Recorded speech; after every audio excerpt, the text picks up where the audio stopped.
First Revanth Reddy interest ఏముంటుందంటే ఆ politics diversion చేయడం అనేది ఫస్ట్ ప్రియారిటీ ఉంటుంది.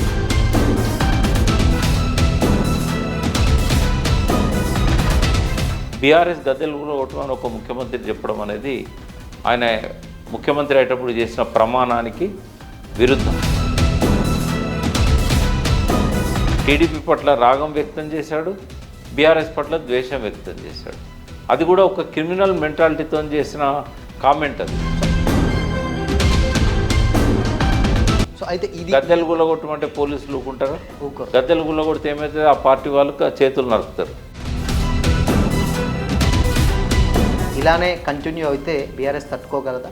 అసలు దానివల్ల బీఆర్ఎస్కి సింపతి వస్తుంది. హరీష్ రావుకి ఏం సంబంధం ఫోన్ ట్యాపింగ్కి? ఒక మంత్రికి ఉన్న ఒక ముఖ్యమంత్రికి ఫోన్ ట్యాపింగ్తో సంబంధాన్ని రుజువు చేయగలుగుతారు. వీళ్ళు ఏదో ఒక 9 గంటలు విచారణ చేస్తేనో లేదా రేపు 10 రోజులు జైలు పంపితేనో పోలీస్ స్టేషన్లో కూర్చోబెడితేనో వెనుక తగ్గే వ్యక్తి కాదు, ఇంకా గట్టిగా అవుతాడు ఆయన. ఆయన ఒక ఫుట్బాల్ లాంటి వ్యక్తి అన్నాడు.